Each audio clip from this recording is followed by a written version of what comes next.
In this lesson, we shall focus on the limit of a rational function. So given the limit of 1 over x as x tends to 2, and that this limit is equal to 1/2, we need to present an epsilon delta proof to show that indeed, or to prove that indeed this limit is exactly 1/2. And we begin as follows. Right, and so we note that for every epsilon positive, right, for every epsilon positive, there can be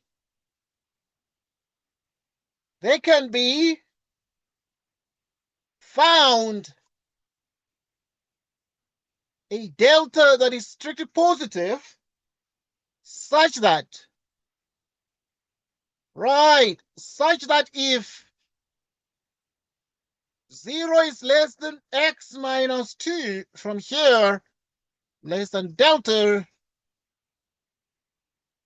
then 1 over x minus 1/2 is less than epsilon.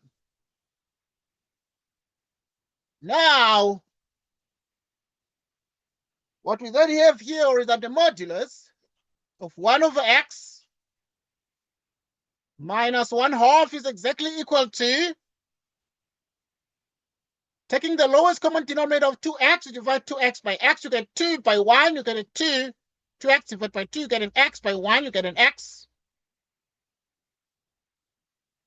Right, and so further manipulation allows us to actually realize that the modulus of x minus 2 divided by the modulus of 2x is one thing we can most certainly write.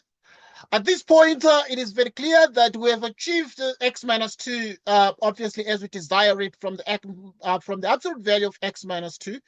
Right, and so moreover, it is very clear, therefore, we can write x minus 2, absolute value of x minus 2, and then we can write exactly this way. And so we have the absolute value of x minus 2. Absolute value of 2 is 2, and we have this exactly. We have these precisely. We have these precisely. At this point, we're able to obtain exactly the following.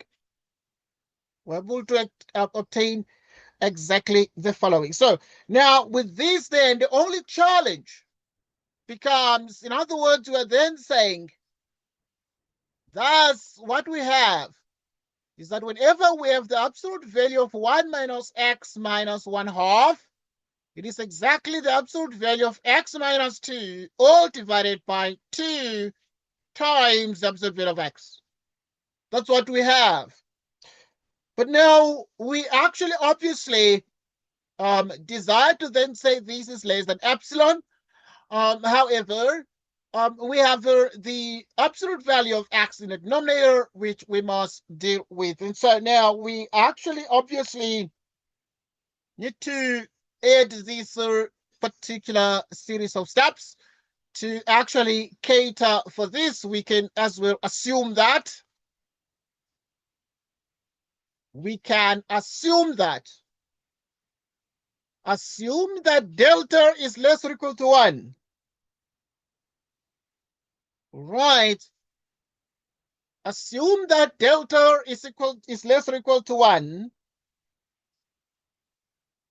If then it is true that what we have is that 0 is less than x minus 2 less than 1,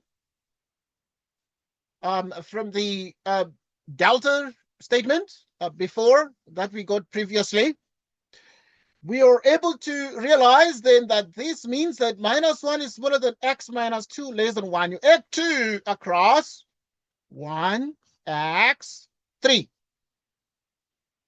Right, and so now we have this exactly. But now we note that this absolute value of x is in the denominator, and so we must show that 1 over the absolute value is less. 1 over the absolute value is less, and so we must consider the greater than part. We have to consider the greater than part. But for instance, I mean, all these things are positive here. So we can take the absolute value of 1 less than the absolute value of x less than the absolute value of 3. 1 is less than the absolute value of x less than 3. Right? If you take the reciprocal of this is going to be 1 bigger than this, bigger than 1/3. Bigger than 1/3. I mean, what then have we been able to achieve with this? What then have we been able to actually, in essence, achieve in this case? We would have been able to achieve the following. So we are then saying, obviously, it means henceforth, right? It means henceforth what we've got from this is that 1/3 is smaller than this, smaller than 1.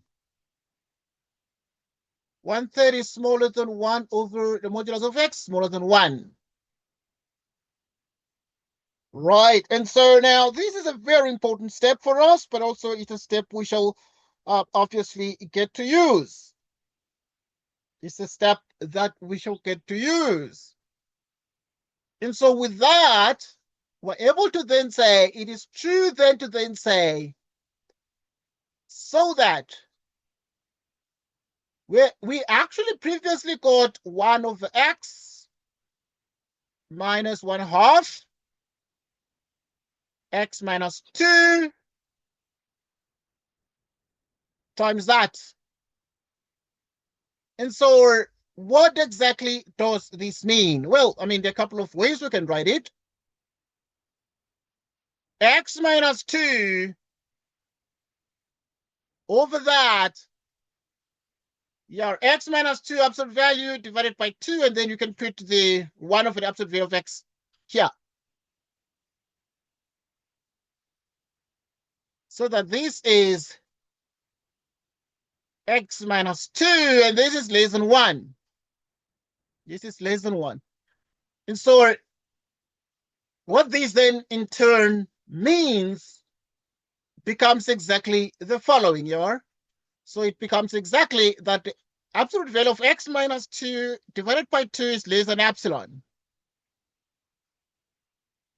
So this means x minus 2 is smaller than 2 epsilon. It means that the absolute value of x minus 2 is less than 2 epsilon. Okay, we have this. We have exactly that. And so then what is then the conclusion out of this? What is then the conclusion of the matter? Right. What is then the conclusion of the matter? So given, so we conclude that given any epsilon positive, choose delta as follows. So we choose delta to be the minimum. We chose 1, but also there is 2 epsilon as well. We chose 1, but then there is 2 epsilon as well. And so now what then is the meaning of this? If we choose, right, so given epsilon positive, we given epsilon, choose delta as follows. Given epsilon positive, choose delta as follows. Right. Then we have the following. Okay, so this means that then whenever we have 0 is less than x minus 2 less than delta,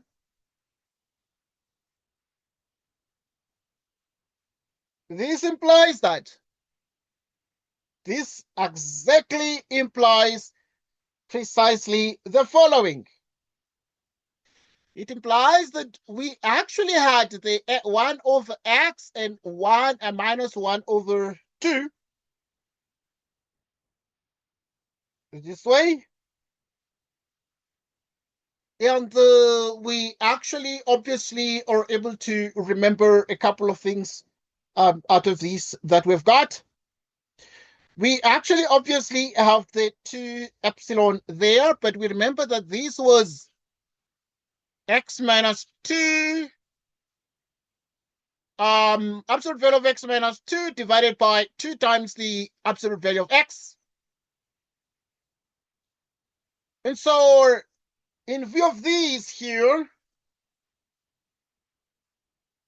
you would actually therefore be in a position to make further analysis of the situation. But most importantly, the two instances, for instance, we're able to see that this is less than, or we can first write the equality. We can first write the equality and say it is, for instance, the following, yeah? So you can write absolute value of x minus 2 divided by 2 and then 1 over x. Exactly this way. So that then in the end, you'd have that this is less than. The absolute value of x minus 2, we know very well. But the choice of this is actually less than 2 epsilon. So in the place of this, you're going to put 2 epsilon out of 2, and the 1 over x, the 1 over x, 1 over the absolute value of x is less than 1. 1 over the absolute value of x is less than 1. All right, this is strictly less than 1. That's what it is. It is less than 1. 2 cancels, giving us epsilon. 2 cancels, giving us epsilon. At this point, it is clear that we can say, hence 1 over x minus 1/2 is less than epsilon from this. It's strictly less than epsilon from that. In other words,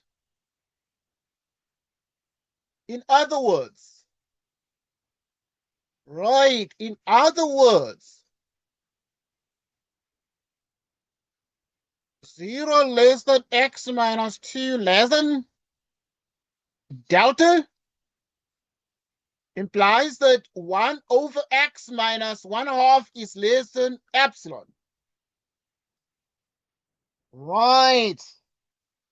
So that we're able to make the following conclusion out of this. We're able to make the following conclusion. Therefore, the limit, right? Therefore, the limit of 1 over x as x approaches 2, this limit here is 1/2. This is true as required. As required, or you can say QED, as it was to be shown. QED, as it was to be shown. Right, so it's QED as it was to be shown. Now, that is exactly what we're to do. That is what exactly we're to do. But now, just to mention something here. And now, the QED abbreviation as it was to be shown has specific meanings. For instance, well, it's actually Latin. It's actually Latin and it means quod. Quod erat. Quod erat. Demonstrandum. Demonstrandum. QED is quod erat demonstrandum, the meaning of which is normally that which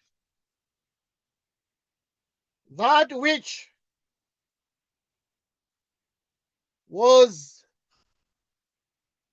to be demonstrated.